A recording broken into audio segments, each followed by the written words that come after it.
दोस्तों, आज हम 2024 में आई एक ऐसी मूवी को एक्सप्लेन करने वाले हैं जिसमें भरपूर एक्शन भी है और एडवेंचर भी। ये मूवी जानवरों का शिकार करने वाले शिकारियों की है जिन्हें सबक सिखाने के लिए आता है। हमारा मेन हीरो, क्या शिकार का ये खेल हमारा हीरो खत्म कर पाएगा या नहीं? आइए बिना टाइम वेस्ट किए मूवी को शुरू करते हैं। दोस्तों, कहानी की शुरुआत होती है रशिया की एक प्रिजन वैन को दिखाते हुए। इस वैन को फ्यूल भरवाने के लिए एक गैस स्टेशन पर रोका जाता है और इसी बीच कुछ कैदियों को वॉशरूम जाने के लिए भी इजाजत दी जाती है, लेकिन अफसर चेक करते हैं तो इन्हें एक कैदी कम दिखाई देता है। जल्दी ही तलाश करने पर वॉशरूम के बैक साइड पर इन्हें वो कैदी मिल जाता है और यही होता है हमारा मेन कैरेक्टर जिसका नाम था क्रेवन। इसके बाद सभी कैदियों को जेल में ले जाकर उनके सेल्स में भेज दिया जाता है। अगले दिन क्रेवन जब एक्सरसाइज कर रहा होता है तो कैदी उसे परेशान करने लगते हैं और क्रेवन भी अपना दमदार रूप दिखाकर इन्हें अच्छे से सबक सिखाता है। मारपीट की वजह से क्रेवन को यहाँ के टेरिटरी मैनेजर के सामने पेश किया जाता है जिसका नाम था साइमन। साइमन क्रेवन से कहता है कि ये जेल तुझे जरूर सुधार देगी, लेकिन तभी क्रेवन को जमीन पर शेर का कटा सर दिखाई देता है जिसे मारकर इसकी स्किन से कालीन बना दिया गया था। ये देख क्रेवन गुस्से में साइमन से कहता है, इस तरह बेजुबान जानवरों का शिकार करना तुझे शोभा नहीं देता, कहीं कोई शिकारी तुझ पर हमला ना कर दे। ये सुन साइमन भी गुस्से से भर जाता है। इससे पहले कि साइमन कुछ कर पाता, क्रेवन शेर के दांत से ही इस पर हमला कर इसे मार डालता है और फिर बड्डी ही फुर्ती से ऑफिसर्स से बचते बचाते छत पर पहुंच जाता है।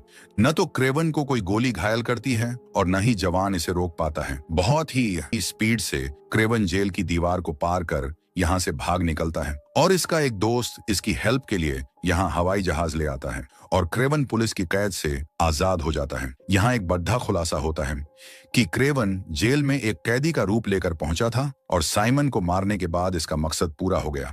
इसके बाद कहानी पास्ट में दिखाई जाती है। 12 साल पहले हम क्रेवन और उसके छोटे भाई डिमिट्री को देखते हैं। इनके फादर निकोलाई इन्हें स्कूल से लेने के लिए आते हैं और लंदन से इन्हें सीधा न्यूयॉर्क ले जाने लगते हैं। रास्ते में निकोलाई अपने बच्चों को बताता है कि उनकी मदर अब इस दुनिया में नहीं रही हैं।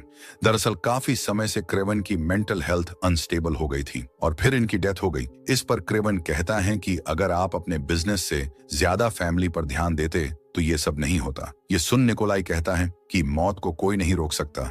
यहाँ हमें पता चलता है कि निकोलाई एक बहुत कामयाब शिकारी हैं और आज ये अपने बच्चों को भी शिकार पर ले जा रहा है। इसके बाद कहानी शिफ्ट होती है कलिप्सो नाम की लड़की पर, जिसकी नानी एक टैरो कार्ड रीडर थी और कलिप्सो भी इन्हीं की तरह बनना चाहती थी। यहाँ कलिप्सो की नानी कलिप्सो को एक पुराना नुस्खा देती है जो पीढ़ी दर पीढ़ी आगे दिया जा रहा था। इससे कितना भी गहरा जख्म भरा जा सकता था और इस नुस्खे में इंसान की जान बचाने तक की पावर थी। इधर हम निकोलाई को देखते हैं जो एक जार शेर का शिकार करने के लिए अपने बच्चों को लाया था, लेकिन शेर न दिखने की वजह से ये एक हिरण को मार देता है।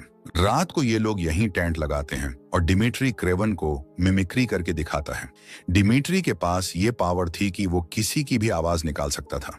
अगले दिन निकोलाई के पास अलेक्सी नाम का एक शिकारी आता है और कहता है कि मैं आपको काफी समय से जानता हूं और आपके साथ पार्टनरशिप करना चाहता हूं, लेकिन निकोलाई इसकी काफी इंसल्ट करता है और पार्टनरशिप करने से इनकार कर देता है। ये सब सुन एलेक्सी भी गुस्से में यहाँ से चला जाता है। इधर क्रेवन और ड्रिमिटी शिकार की खोज में काफी दूर आ जाते हैं और कुछ ही देर में इनके सामने एक ताकतवर खतरनाक जार शेर आकर खड़ा हो जाता है। क्रेवन डिमिट्री की जान बचाने के लिए खुद आगे आकर इसको शूट करने ही वाला होता है कि तभी ये शेर क्रेवन पर अटैक कर देता है और इसका कंधा बहुत ज्यादा जख्मी कर देता है। क्रेवन और डिमिट्री की आवाज सुनकर निकोलाई भी अपने साथियों के साथ यहाँ आ जाता है और क्रेवन को बचाने के लिए शेर पर 2-3 शूट करता है, लेकिन इस पर कोई असर नहीं होता और फिर ये शेर क्रेवन की बॉडी को घसीटता हुआ यहाँ से दूर ले जाता है। यहीं पर कलिप्सो भी अपने पेरेंट्स के साथ जानवरों को देखने उनका शिकार करने आई हुई थी। जब ये क्रेवन को जख्मी हालत में देखती है तो तुरंत उसके पास पहुंच जाती है और इसको ठीक करने के लिए वो खास नुस्खा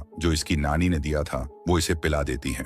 यहाँ खुलासा होता है कि जाते वक्त शेर के खून की एक बूंद क्रेवन के शरीर में पहुंच चुकी है और इधर ये नुस्खा भी अपना काम करता है और इन दोनों से क्रेवन को शेर जैसी ताकत और फुर्ती मिल जाती है। इसके बाद क्रेवन को हॉस्पिटल में ले जाया जाता है जहां इसकी कंडीशन देख डॉक्टर को लगने लगता है कि ये अब नहीं बचेगा, लेकिन कुछ ही देर में क्रेवन को होश आ जाता है और ये बहुत ही जल्द रिकवर होने लगता है। निकोलाई क्रेवन को लेकर अपने घर आ जाता है और यहाँ हमें दीवार पर उसी शेर का सर लगा दिखाते हैं जिसने क्रेवन को नुकसान पहुंचाया था। निकोलाई कहता है कि तुम्हें पढ़ाई छोड़ डाकर मेरे शिकार को हैंडल करना चाहिए क्योंकि तुम्हें ही इसे संभालना है। लेकिन क्रेवन को जानवरों को मारना पसंद नहीं था, इसलिए ये घर छोड़ डरने का फैसला करता है। क्रेवन जब रात के सन्नाटे में अपना सामान लेकर घर से जा रहा होता है तो दिमित्री इसके सामने आ खड़ा होता है और कहता है कि अगर तुम भी मुझे छोड़कर चले गए तो मैं पूरी तरह से अकेला रह जाऊंगा। मॉम भी हमसे दूर हो गई है, फादर मुझे ना प्यार करते हैं और ना ही मेरी इज्जत करते हैं, तुम ही मेरे सबसे करीब हो। ये सब सुनने के बाद भी क्रेवन अपना फैसला नहीं बदलता और डिमिट्री को समझाते हुए कहता है कि अगर मैं यहाँ से नहीं गया तो फादर मुझे शिकारी बना देंगे। ये कहकर क्रेवन यहाँ से चला जाता है और पानी के जहाज पर सवार होकर रूस की तरफ निकल जाता है। बीच रास्ते में क्रेवन के सामने कई सारे बाइसन बैल आ जाते हैं जो तेजी से इसकी तरफ भाग रहे थे, लेकिन एक बैल क्रेवन को प्रोटेक्ट करने के लिए इसके सामने दीवार बनकर खड़ा हो जाता है। क्योंकि इस बाइसन को क्रेवन की आंखों में एक राजा दिख रहा था, इसलिए ये क्रेवन की मदद करता है और क्रेवन यहाँ से सही सलामत बचकर अपने उसी घर में आता है जहाँ इसकी मॉम अपने दोनों बच्चों के साथ एंजॉय करने के लिए आती थी। क्रेवन ने अपनी मॉम और डिमिट्री के साथ यहाँ काफी अच्छा वक्त गुजारा था, इसलिए अब ये यहीं रहने का फैसला करता है। रात को जब क्रेवन को भूख लगती है तो ये शिकार करने निकल पड़ता है और यहाँ हमें क्रेवन की असल ताकत दिखाई जाती है। क्रेवन बिल्कुल शेर की तरह ही बिहेव कर रहा था, भागना, दौड़ना, फुर्ती, हर चीज किसी शेर जैसी थी और ये सब शेर के खून और उस नुस्खे की वजह से हुआ था। इसी बीच क्रेवन को गोली चलने की आवाज सुनाई देती है। क्रेवन जल्दी से पेट डांच पर चढ़कर देखता है कि कुछ शिकारी बाइसन्स को बेरहमी से शूट कर रहे हैं। ये देख क्रेवन जल्दी से बाइसन्स को बचाने के लिए वहां पहुंचता है, लेकिन तब तक उन शिकारियों ने काफी सारे बाइसन्स को मार दिया था और इनके सींग भी काट दिए गए थे। क्रेवन इन दो शिकारियों को यहाँ से जाने के लिए कहता है, जिस पर ये जाने की बजाय हंसने लगते हैं और फिर क्रेवन इन दोनों को मार देता है और फिर कहानी शिफ्ट होती है प्रेजेंट में, जहां क्रेवन फिर से इसी जंगल वाले घर में वापस आ गया है। यहाँ रहते हुए क्रेवन को करीब 12 साल गुजर गए थे। जंगल और जंगली जानवर ही अब इसका परिवार बन चुके थे, लेकिन तभी इसे किसी शिकारी की आवाज सुनाई देती है और फिर से निकल पड़ता है जानवरों को प्रोटेक्ट करने के लिए। क्रेवन देखता है कि कुछ शिकारी बाइसन्स के सींगों को काट कर ले जा रहे थे। क्रेवन इन्हें रोकने की कोशिश करता है, लेकिन ये लोग गाड़ी को स्टार्ट कर आगे ले जाते हैं। लेकिन क्रेवन भी कहाँ रुकने वाला था, ये भी बढ़ी फुर्ती से गाड़ी के पास पहुंच जाता है और एक एक कर सभी शिकारियों पर हमला करता है। क्रेवन इन लोगों को बढ़ी बेरहमी से मौत की नींद सुला देता है और कुछ ही मिनट में सबको मारकर चैन की सांस लेता है। लेकिन चुपके से एक मेन बंदा यहाँ से निकलकर अपने ठिकाने पर पहुंच जाता है, जहाँ पहले से क्रेवन उसका इंतजार कर रहा था। क्रेवन इससे कहता है कि तेरे ग्रुप में तेरी कोई इज्जत नहीं है, बल्कि तेरे बॉस ने तो तेरा नाम इस नोटबुक में भी नहीं लिखा है। लेकिन तभी क्रेवन को इस किताब में इस आदमी का नाम दिख जाता है जो कि इसे एज अ हंटर रिप्रेजेंट कर रहा था, इसलिए क्रेवन इसे तुरंत मार देता है। अब यही हंटर्स क्रेवन का मकसद बन गए थे, जिन्हें क्रेवन जल्द से जल्द मारकर जानवरों को बचाना चाहता था। इसी बीच हमें कलिप्सो दिखाई जाती है, जिसकी माँ की आज ही डेथ हो गई थी। अपनी माँ को खोने के बाद कलिप्सो काफी ज्यादा दुखी होती है और तभी क्रेवन कलिप्सो से मिलने आता है और इसे कार्ड और वही कांच की बोतल देता है और साथ ही उस इंसिडेंट की भी याद दिलाता है जब कलिप्सो ने क्रेवन की जान बचाई थी। क्रेवन को जिंदा देख कलिप्सो बहुत खुश होती है और यहीं कलिप्सो को यह भी पता चल जाता है कि क्रेवन के पास जंगली शिकारियों की एक पूरी लिस्ट बनकर तैयार है। ये वही शिकारी थे जो जानवरों का शिकार करके उनके नाखून, सींग, स्किन को बेचकर अच्छा खासा पैसा कमा रहे थे। लॉयर कलिप्सो भी जानवरों को बचाने के लिए क्रेवन के मिशन में जुट जाती है, यानी अब ये दोनों मिलकर शिकारियों को मारने वाले थे। इसके बाद हमें मेन विलन अलेक्सी दिखाया जाता है, जिसे इसके आदमी बताते हैं कि क्रेवन नाम का एक आदमी हम जैसे शिकारियों को मौत के घाट उतार रहा है।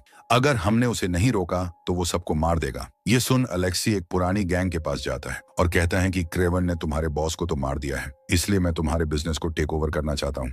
हालांकि अलेक्सी की ये बात कुछ लोगों को पसंद नहीं आती, जबकि कुछ लोग अलेक्सी के पार्टनर बनने के लिए राजी हो जाते हैं। जो लोग ना बोलते हैं उन्हें मारने के लिए अलेक्सी अपने असली रूप में आ जाता है। दरअसल अलेक्सी के शरीर में कुछ बायोकेमिकल ट्यूब्स लगी थी, जिनसे ये अपने इंसानी शरीर में रहता है, लेकिन ट्यूब्स निकलते ही ये एक राइनो में कन्वर्ट हो जाता है। इसका ये खूंखार रूप देखकर सभी डर जाते हैं और इसकी डील एक्सेप्ट कर लेते हैं। इसके बाद हम डिमिट्री को देखते हैं, जिसके बर्थडे के लिए पार्टी रखी गई थी और डिमिट्री गाना भी गाता है। लेकिन तभी कुछ गुंडे यहाँ पर अटैक कर देते हैं और डिमिट्री इनका सामना करने की बजाय एक टेबल के नीचे छुप जाता है। ये देख निकोलाई डिमिट्री पर काफी गुस्सा होता है। निकोलाई कहता है कि तुम अपनी हिफाजत नहीं कर सकते तो मेरी भला क्या ही कर पाओगे। इस बार भी डिमिट्री निकोलाई की नजरों में गिर जाता है। वहीं दूसरी तरफ हम रूसी जेल को देखते हैं, जहां क्रेवन ने साइमन को मारा था। यहीं एक और गुंडा आ जाता है जिसके पास हिप्नोटाइज करने की शक्ति थी। इस पावर से ये किसी को भी रोककर उसे मारने की ताकत रखता था। इसका असल मकसद था क्रेवन को मारना। इधर क्रेवन जंगल से न्यूयॉर्क अपने भाई डिमिट्री को बर्थडे विश करने के लिए आता है। डिमिट्री क्रेवन को देखकर बहुत खुश होता है और दोनों भाई बहुत सारी बातें करते हैं और फिर निकोलाई भी यहाँ आ जाता है और क्रेवन से कहता है कि मेरा बिजनेस बहुत बड़ा है, इसे तुम्हें ही संभालना है, इसलिए तुम मेरे साथ मेरे बिजनेस में शामिल हो जाओ। लेकिन क्रेवन मना कर देता है। इसके बाद तीनों मिलकर खूब पार्टी वगैरह करते हैं और खूब एंजॉय करते हैं। डिमिट्री कुछ ज्यादा ही पी लेता है, इसलिए क्रेवन इसे इसके रूम में छोड़े बेचने के लिए जाता है। लेकिन अगली सुबह जब डिमिट्री से मिलने आता है तो पता चलता है कि कुछ गुंडों ने डिमिट्री को उठा लिया है। क्रेवन फौरन उस गाड़ी का पीछा करता है और यहाँ हमें क्रेवन की असली पावर देखने को मिलती है। क्रेवन किसी शेर की तरह तेज रफ्तार से अपने शिकार के पीछे भागता है। पूरे न्यूयॉर्क शहर की ऊंची ऊंची बिल्डिंग्स पर जंप लगाता है और बस गाड़ी तक पहुंचने ही वाला होता है कि इतने में ये लोग हेलीकॉप्टर से यहाँ से निकल जाते हैं। इसके बाद क्रेवन कैलिप्सो से मदद मांगने जाता है और बताता है कि डिमिट्री को अगवा करने वाला शख्स टर्किश सिगरेट पी रहा था, यानी वो तुर्किश था। ये सब सुन कैलिप्सो भी इसकी मदद करने के लिए राजी हो जाती है। क्रेवन अपने भाई को बचाने के लिए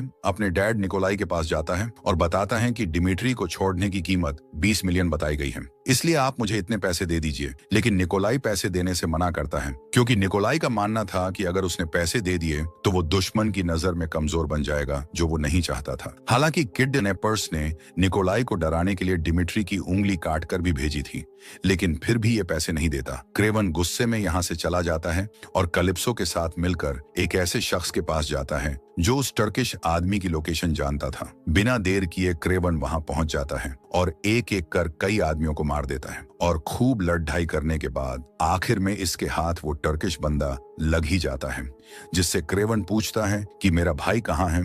ये आदमी बताता है कि डिमिट्री अलेक्सी के पास है, अगर तुमने उसे जल्दी नहीं बचाया तो अलेक्सी उसे मार देगा। इसके बाद हम अलेक्सी को देखते हैं जो डिमिट्री से बड़ी ही नरमी से पेश आता है और कहता है कि मैं जानता हूं तुम्हारे फादर तुम्हारी इज्जत नहीं करते, वैसे भी मैं तुम्हारे फादर और भाई को मारने वाला है, इससे अच्छा है कि तुम मेरे साथ हाथ मिला लो। मैं तुम्हें एक ऐसी ताकत दूंगा जिसकी तुम्हें शुरू से तमन्ना रही है। पावर का नाम सुनकर डिमिट्री शांत हो जाता है। वहीं दूसरी तरफ हम क्रेवन को देखते हैं जो मेन विलन अलेक्सी को मारने के लिए पूरी तैयारी करता है। कैलिप्सो भी इसी के साथ इसके घर में होती है और एक बटन प्रेस करते ही उसके सामने काफी अजीब और खतरनाक हथियार आ जाते हैं जिन्हें क्रेवन ने बनाया था। कैलिप्सो इन्हें देखकर बहुत हैरान होती है और फिर एक धनुष बार को देखकर कहती हैं कि इसे तो मैं भी बड़ी आसानी से चला सकती हूँ। ये सुन क्रेवन कैलिप्सो की बात पर हंसने लगता है और मजाक में कहता है कि जब जंग हो तो तुम साइड में ही रहना, क्योंकि उनका मुकाबला करना तुम्हारे बस की बात नहीं है। इधर डिमिट्री अलेक्सी के पूछने पर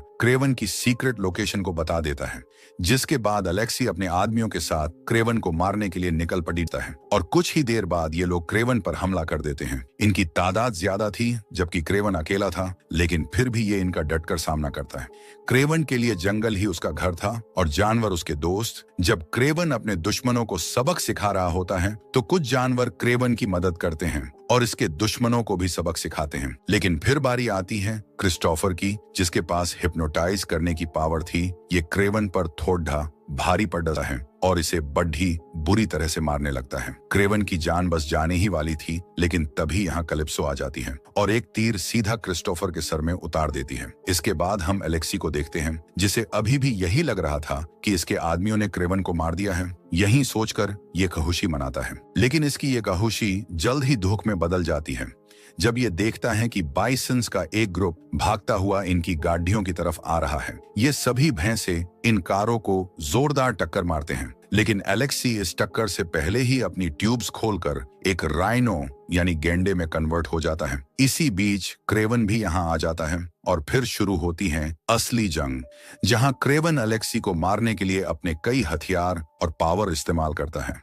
लेकिन कोई फायदा नहीं होता, क्योंकि अलेक्सी की मोटी छमद्दी और गेंडे जैसी ताकत के सामने इसके हथियार बेजान नजर आ रहे थे। लेकिन फिर भी क्रेवन हार नहीं मानता और किसी भी तरह अलेक्सी को मारने की कोशिश करता है। लेकिन अलेक्सी हार मानने को राजी नहीं था और हम देखते हैं क्रेवन भी अब अलेक्सी की ताकत के सामने कमजोर पड़ रहा है। इसी का फायदा उठाकर अलेक्सी पूरी बस उठाकर क्रेवन के ऊपर फेंक देता है। लेकिन शेर की फुर्ती रखने वाला क्रेवन नीचे से निकलकर अलेक्सी के पेट में एक रोड डाल देता है।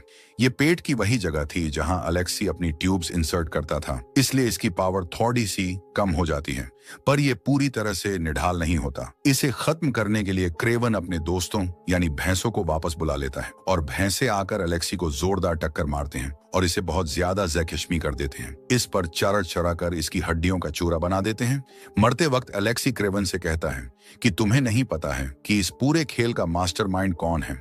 और फिर हम यहाँ डिमिट्री को देखते हैं जो हाथ में गन पकड़े हुए था। डिमिट्री अलेक्सी को शूट करने का फैसला करता है, लेकिन क्रेवन इसे रोक देता है, क्योंकि क्रेवन को लग रहा था कि अलेक्सी कुछ देर में अपनी सांसें खो देगा। उसकी हालत बहुत नाजुक थी। इसके बाद क्रेवन अपने आखिरी शिकारी के पास पहुंचता है, जो कि कोई और नहीं बल्कि इसके फादर निकोलाई ही थे। क्रेवन निकोलाई से कहता है कि मैंने सभी बड़े शिकारियों को उनकी सजा दे दी, बस अब आप ही बचे हैं। मैं चाहता तो कब का आपको मार देता, लेकिन फादर होने के नाते मैंने आपको नहीं मारा। निकोलाई कहता है कि मैं मरते दम तक शिकार नहीं छोड़ूंगा, तुम मुझे मार सकते हो। क्रेवन अपने फादर को अपने हाथों नहीं मारना चाहता था, इसलिए ये एक भालू को छोड़ देता है जो निकोलाई को बद्धी बेरहमी से मार देता है। इसके बाद कहानी 1 साल आगे की दिखाई जाती है, जहां अब सब कुछ ठीक हो गया था। शिकारियों का खेल खत्म हो गया था, जंगल के सभी जानवर सेफ थे और फिर हम डिमिट्री की बर्थडे पार्टी देखते हैं, जहां क्रेवन भी इससे मिलने आया है। और बातों के दौरान डिमिट्री कहता है कि हमारे फादर ने जो काम शुरू किया था, अब मैं उसे आगे लेकर जाऊंगा। ये सुन क्रेवन काफी शॉक्ड होता है और इसे शिकार जैसे गंदे खेल में इन्वॉल्व ना होने की सलाह देता है। लेकिन डिमिट्री क्रेवन का रूप लेकर उससे कहता है, मेरे रास्ते में मत आना। दरअसल ये रूप बदलने की पावर अलेक्सी ने इसे दी थी, जो खुद हमेशा पावर के पीछे लगा रहता है, और इसी पावर की वजह से उसने खुद को भी एक गेंडे का लुक दे दिया था। डिमिट्री के पास आवाज बदलने की तो कला थी ही, अब अलेक्सी की मदद से इसे किसी का भी रूप लेने की भी पावर मिल चुकी थी। डिमिट्री अब अपने फादर का बिजनेस संभालने का फैसला करता है, यानी क्रेवन का एक नया दुश्मन और एक नया शिकारी आ चुका था। निकोलाई ने क्रेवन के लिए एक जैकेट और एक लेटर छोड़ा था, जिसमें ये क्रेवन को मैसेज देता है कि शिकारी कभी शिकार करना नहीं भूलता। तुम जानते हो तुम्हें किसका शिकार करना है, यानी नेक्स्ट शिकारी था डिमिट्री, जिसे मारने के लिए क्रेवन तैयार था। और इसी के साथ ये मूवी खत्म हो जाती है। तो दोस्तों, कैसी लगी आपको ये धमाकेदार मूवी? कमेंट सेक्शन में लिखकर जरूर बताइए। अगर वीडियो अच्छी लगी हो तो इसे लाइक और अपने दोस्तों के साथ शेयर जरूर करें। साथ ही अगर हमारे चैनल पर नए हैं तो इसे सब्सक्राइब करना ना भूले। ऐसी ही नॉलेजेबल वीडियोस पाने के लिए मिलते हैं अगली वीडियो में। तब तक के लिए bye bye and take care.